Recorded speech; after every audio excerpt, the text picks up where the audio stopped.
আমি হয়তোবা ঘুরতে পারি না, তারপরে আমি যে ভিডিওগুলো তুলে ধরি আপনাদের মাঝে, সেই ভিডিওগুলো 64টি জেলার ভিতরে অনেক ভাই এবং বন্ধুরাই দেখেন। আমি এই কারণে অনেক আনন্দিত।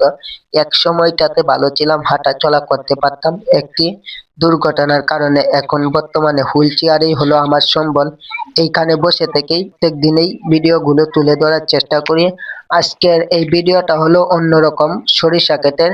এই ক্ষেতটা হলো আমার প্রিয় মনোয়ারুল মন্ডল ভাই, বগুড়া সোনাতলা থানার। ওনার ক্ষেত, ওনার সাথে প্রায় সময় ভিডিও কলে কথা হয়। ওনার ক্ষেতটা দেখি, দেখার পরে আমার কাছেও অনেক ভালো লেগেছে। এই কারণে বলেছিলাম প্রিয় ভাইকে আমাকে একটি ভিডিও বানিয়ে দেন, আমার প্রোফাইল থেকে আপলোড করব। আশা করি আমার পরিবারের যে সকল ভাই এবং বন্ধুরা আছেন, আপনারা সবাই এই ভিডিওটা দেখবেন আর দেখার পরে সুন্দর মতামত জানাবেন। আমি চলার পথে কারো কাছে টাকা পয়সা চাই না। যদি আপনারা আমার ভিডিওগুলো দেখেন আর লাইক কমেন্ট শেয়ার করেন, তাহলেই আমার জীবনে ভালো কিছু নিয়ে আসতে পারবো আর আমার পরিবারের পাশে দাঁড়াতে পারবো। দেশ ও দেশের বাইরে যারা আছেন, সকল ভাই এবং বন্ধুদের কাছে এতটুকুই চাই, আপনারাই পারেন আমার জীবনে ভালো কিছু এনে দিতে। ভিডিওটা আর বেশি লম্বা করব না। সকলেই ভালো থাকবেন, সবার জীবনের পথ চলা সুন্দর হোক, এই দোয়া করি অন্তর থেকে দুই হাত তুলে।